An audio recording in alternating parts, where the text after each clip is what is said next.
Class 8th पिछली video में question number 5 तक हो चुके हैं एक्सरसाइज 2.2 के। इस वीडियो में क्वेश्चन नंबर 6 है 3 conjugative integers add up to 51। 3 conjugative integer add up to 51, what are these integers. 3 conjugative integer हैं। कॉन्जुगेटिव इंटीजर का मतलब है लगातार आने वाले इंटीजर, लगातार उनको जोड़ा जा रहा है तो हमको 51 आंसर मिल रहा। तो वो इंटीजर बताने हैं कि वो इंटीजर क्या होंगे।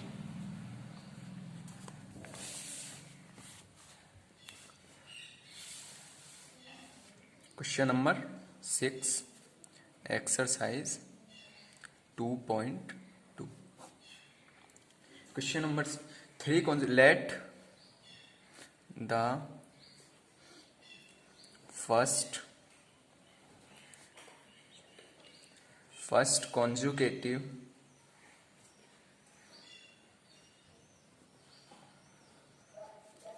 Integer be x, then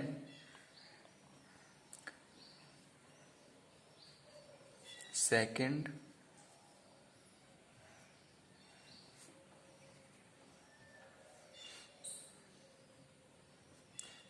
conjugative integer.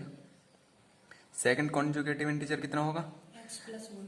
जब कॉन्जुगेटिव कह रहा है तो पहला अगर जो x हो गया दूसरा हो जाएगा x+1। कॉन्जुगेटिव का मतलब है लगातार आने वाले, तो पहला x दूसरा x+1। कितने की बात कर रहा? थर्ड की। एंड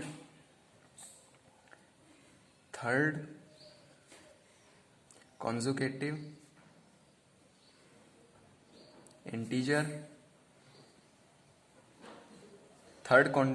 इंटीजर b और लिखना है।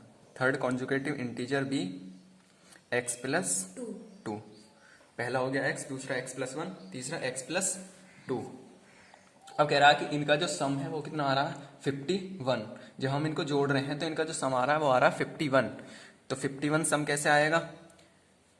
x+1 plus x+2 equals to 51। तो x 3x प्लस 2 और 1 3 equals to 51। 3x equals to 51 minus 3, 3x equals to 48, x equals to 48 upon 3, 48 upon 3 कितना है? 3 1 जा 3, 3 6 जा 18, x इक्वल्स टू 16। चलो जो फर्स्ट कॉन्जुगेटिव इंटीजर है वो 16 है, तो सेकंड क्या होगा? x+1, x की जगह पर रखो 16 प्लस 1 17। तो फर्स्ट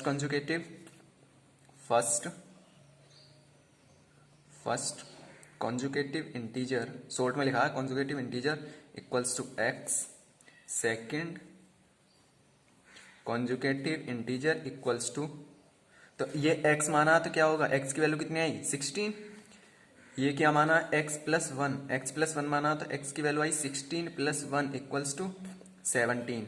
थर्ड क्या है? Third conjugative integer x+2, x की जगह पे रखा 16 प्लस 2 इक्वल्स टू 18। ये क्वेश्चन नंबर 6। क्वेश्चन नंबर 7 है the sum of 3 conjugative multiple of 8। The sum of 3 conjugative multiple of 8 is 888। Find the multiples. लगातार 3 कॉन्जुगेटिव मल्टीपल हैं 8 के, लगातार 3 कॉन्जुगेटिव मल्टीपल हैं 8 के, उनका जो सम आ रहा है वो आ रहा है 888। तो फाइंड द मल्टीपल्स। तो मल्टीपल्स फाइंड करने हैं कि वो मल्टीपल्स हैं क्या, मतलब जिनकी हम गुणा कर रहे हैं वो संख्या बतानी है कि वो संख्या क्या है जिनका सम करने पे 888 आ रहा है, जो कि कॉन्जुगेट जो है वो मल्टीपल हैं 8 के। जब 8 के मल्टीपल हैं तो क्या होगा? Question number 7,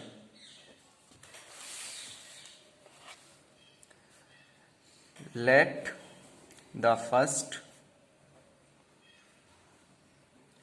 multiple of x equals to, let the first multiple of 8 be x. पहला मल्टीपल हमने 8 का जो माना वो x मान लिया। Then second multiple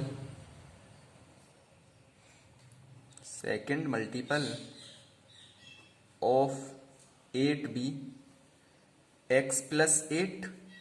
second multiple जो होगा वो x प्लस 8 होगा। क्यों? क्योंकि 8 का टेबल देखो क्या था पहले, 8 8 दूनी 16, मतलब जो पहली संख्या क्या 8, 16 कब आई कि जब हमने 8 में पहली संख्या आई 8, 8 दूनी 16, तो 16 कब आई जब 8 में 8 जोड़े। तो पहला जो कॉन्जुगेट माना वो हमने 8 माना, तो दूसरा क्या आएगा x plus 8। And third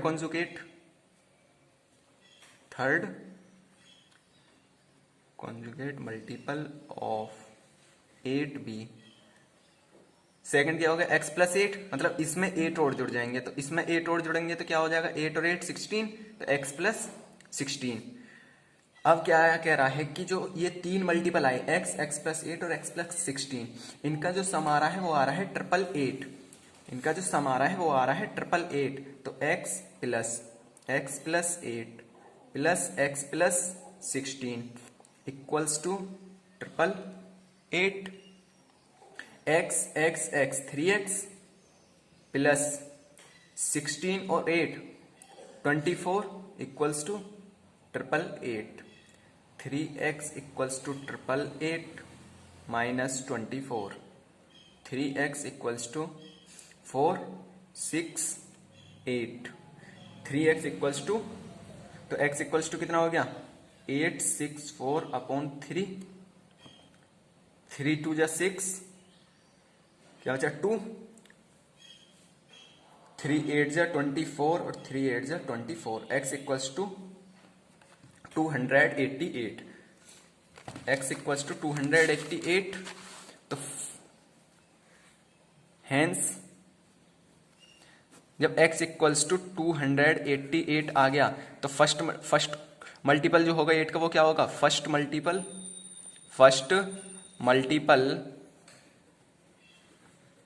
equals to 288। Second क्या होगा, second multiple equals to 288 plus 8। 288 plus 8 क्या होगा 8 और 8 296। थर्ड मल्टीपल क्या होगा, third multiple equals to 296 plus 8 कितना हो गया 16। क्योंकि पहले में क्या होगा, पहला x माना, दूसरा x प्लस 8 होगा, तीसरा x प्लस 16। तो x की वैल्यू नहीं सही है, 8 भी जोड़ सकते हैं कि अगर जो हम इसमें जोड़े ना सेकंड वाले में, सेकंड अगर जो हमने ये वाला माना तो इसमें तो 8 ही जोड़ेंगे, इसमें तो 8 ही जोड़ा जाएगा। अगर जो इस वाले में जोड़ते फर्स्ट मल्टीपल में तो 16 जोड़ा जाएगा, लेकिन अगर जो सेकंड वाले मल्टीपल में जोड़ रहे हैं तो सेकंड वाले से तो 8 ही ज्यादा है वो।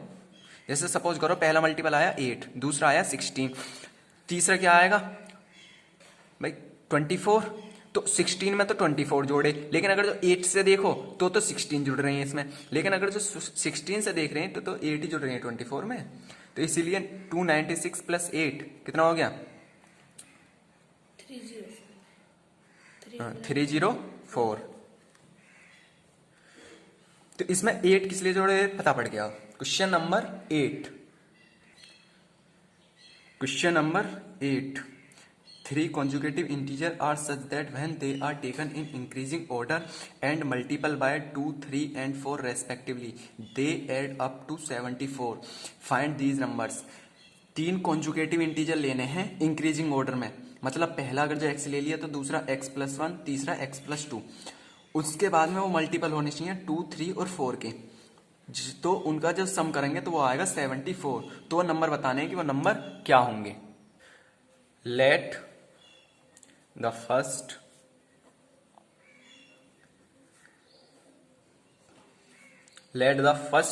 consecutive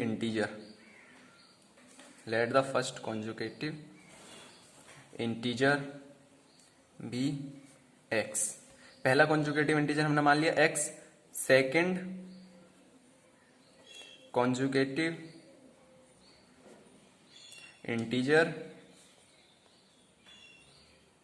second conjugative integer be x plus one, third conjugative integer, third conjugative integer be x plus two, third conjugative integer हो गया एक्स प्लस टू। अब क्या कह रहा है, क्वेश्चन में कह रहा है कि ये जो है वो मल्टीपल है 2, 3 और 4 के। तो जब 2 का मल्टीपल होगा तो पहला वाला 2 का मल्टीपल तो 2 इंटू एक्स, सेकेंड वाला जो मल्टीपल है वो 3 का है तो 3 into x plus one, fourth क्या है जो थर्ड है वो किसका, 4 का मल्टीपल तो एक्स प्लस टू। तो इनका जो सम कर रहे हैं वो आ रहा है 74, इनका सम आ रहा है 74। द्वारा समझो एक बार, जो पहला वाला कॉन्जुगेटिव इंटीजर है वो मल्टीपल है 2 का तो 2 इंटू एक्स, सेकेंड वाला जो है x प्लस वन वो मल्टीपल है 3 का तो 3 इंटू एक्स प्लस वन, और जो थर्ड वाला है x प्लस टू वो मल्टीपल है 4 का तो 4 इंटू एक्स प्लस टू। जो इनका सम आ रहा है जोड़ने के बाद वो आ रहा है 74। तो ये हो गया 2x plus 3x plus 3 plus 4x plus 8 equals to 74। तो 2x और 2x plus 3x plus 4x कितना हो गया 9x प्लस 8 और 3 11 इक्वल्स टू 74। तो 9x equals to 74 minus 11, 9x equals to 74 minus 74 minus 11 तो पहले ही लिख दिया, 74 minus 11 equals to 63। 9x equals to 63, x equals to 63 upon 9 और 9 7 जा 63 तो x इक्वल्स टू 7। तो जो फर्स्ट कॉन्जुगेटिव इंटीजर है वो क्या होगा x, सेकंड कॉन्जुगेटिव इंटीजर क्या होगा फिर, तो first conjugative integer equals to x, second conjugative integer sorry दिखाई नहीं दिया, first conjugative integer equals to 7, second conjugative integer equals to 7 plus 1 equals to 8। मतलब पहला माना क्या था हमने x प्लस वन, एक्स की वैल्यू क्या आई 7 तो x की जगह पे 7 रखा प्लस 1 इक्वल्स टू 8। थर्ड वाला क्या माना था, थर्ड माना था हमने third conjugative integer x plus two, x की जगह पे रखो 7, 7 प्लस 2 इक्वल्स टू 9। ठीक है, क्वेश्चन नंबर 9 है the age of Rahul and Haroon are in the ratio 5:7। 4 year later the sum of age will be 56। What are their present age. Rahul और हारून की present age का रेशो दे रखा 5:7। 4 साल बाद उनकी एज का जो सम होगा वो होगा 56। तो उनकी प्रेजेंट एज पूछ रहा है कि उनकी प्रेजेंट एज क्या है। दोबारा सुनो, राहुल और हारून की एज का रेशो दे रखा 5:7। 4 साल बाद उन दोनों की उम्र का जो सम होगा वो होगा 56। तो उनकी प्रेजेंट एज क्या होगी। Let the age of Rahul equals to 5x and age of Haroon, age of Haroon equals to, Haroon का क्या होगा 7x, क्योंकि हमको रेशो दिया हुआ 5:7। तो राहुल की जो एज होगी वो होगी 5x और जो हारून की एज होगी वो होगी 7x। 4 year letter, 4 years later, 4 year letter क्या होगा, दोनों की उम्र जो होगी उसमें 4-4 साल बढ़ जाएगी उम्र। Rahul age equals to, Rahul की एज कितनी है 5x, जब 4 साल बाद उसकी एज कितनी हो जाएगी 5x प्लस 4। भाई सपोज करो तुम्हारी एज जो है अब 14 साल है तो 4 साल बाद एज कितनी हो जाएगी, 14 में 4 जुड़ जाएंगे 18 साल। तो इसी तरह से इनकी जो अब की एज है, प्रेजेंट एज है वो है 5x। तो 4 साल बाद एज क्या हो जाएगी 5x प्लस 4। हारून की क्या हो जाएगी, हारून की जो एज होगी हारून की एज कितनी है 7x, 4 साल बाद कितनी हो गई 7x प्लस 4। अब सम दे रखा है कि इन 4 साल बाद इनकी जो एज का सम है मतलब 5x plus 4 plus 7x plus 4 equals to 56। इनकी जो एज का सम है वो हो जाएगा 56। तो 7 और 5 12 प्लस 4 फिर 12x plus 4 4 8 equals to 56। 12x equals to 56 minus 8, तो 12x इक्वल्स टू 56 माइनस 8 48। तो x इक्वल्स टू 48 अपॉन 12, 12 4 जा 48, तो x इक्वल्स टू 4। x की वैल्यू आ गई 4। प्रेजेंट एज हमने क्या मानी 5x और 7x। अब x की वैल्यू क्या आई 4, तो प्रेजेंट एज क्या होगी इनकी, प्रेजेंट एज ऑफ राहुल की प्रेजेंट एज क्या होगी 5 मल्टीप्लाई 4, 5 मल्टीप्लाई 4 इक्वल्स टू 20, मतलब इसकी हो गई 20 ईयर। दूसरा हारून, तो present age of Haroon, present age of Haroon क्या होगी 7 मल्टीप्लाई 4, तो हमने क्या मानी 7x, x की वैल्यू क्या आई 4, तो x की वैल्यू x की जगह पे पुट करनी है बस। 7 मल्टीप्लाई 4 इक्वल्स टू 28 ईयर। ठीक है, इसकी आई 20 ईयर और इसकी आई 28 year. Question number 10, the number of boys and girls in a class are in the ratio 5:7. The number of boys is 8 more than the number of girls. What is the total class strength? एक class में number of boys और number of girls का ratio दिया हुआ है 7:5। जो boys हैं वो 8 ज्यादा हैं लड़कियों से, जो लड़के हैं लड़कियों से 8 ज्यादा हैं। तो क्लास में टोटल कितने बच्चे हैं? तो जब लड़के जो हैं लड़कियों से 8 ज्यादा हैं तो लेट द नंबर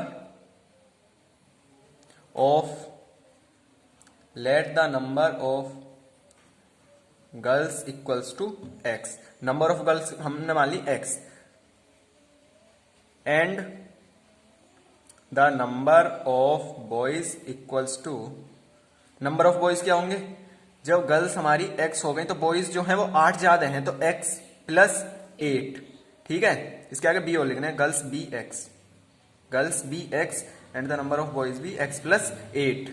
अब क्या कह रहा है कि जो इनका रेशो है वो कितना दे रखा है 7:5। तो x plus 8 upon x equals to 7/5। इसका कैसे पता लगाएंगे कि ऊपर बॉयज का रेशो रखना है या गर्ल्स का रेशो रखना है? वो क्वेश्चन से पता लगाएंगे कि क्वेश्चन में क्या दिया हुआ है हमको, the number of boys and girls in a class are in the ratio 7:5। एक मैंने क्वेश्चन में दिखा देता हूं। Number of boys and girls in a class are in the ratio, मतलब पहले तो बताया गया बॉयज के बारे में, तो मतलब जो पहला रेशो है वो है बॉयज का, दूसरा बारे में किसका बताया गया गर्ल्स का, तो जो दूसरा रेशो है वो है गर्ल्स का। अब उसी तरह से क्वेश्चन करना है कि जो बॉयज हैं पहले तो वो रखने हैं, उसके बाद में गर्ल्स रखनी है, उनका फिर रेशो उनके सामने लिखना है कि बॉयज का रेशो है 7 और गर्ल्स का रेशो है 5। तो अब क्रॉस मल्टीप्लाई करी हमने, तो यहां से क्या हुआ 5 multiply x plus 8 equals to 7 into x, तो 5x प्लस 8 5 जा 40 इक्वल्स टू 7x, तो 7x minus 5x equals to 40, 7x minus 5x equals to 40। तो 7x माइनस 5 क्या हुआ 2x equals to 40, x equals to 20। x क्या मानी थी हमने नंबर ऑफ गर्ल्स, तो number of girls equals to 20 और number of boys equals to 20 plus 8, मतलब वो क्या माने x प्लस 8, x की वैल्यू क्या है 20, तो 20 प्लस 8 इक्वल्स टू 28। तो नंबर ऑफ गर्ल्स हो गई 20 और नंबर ऑफ बॉयज हो गए 28।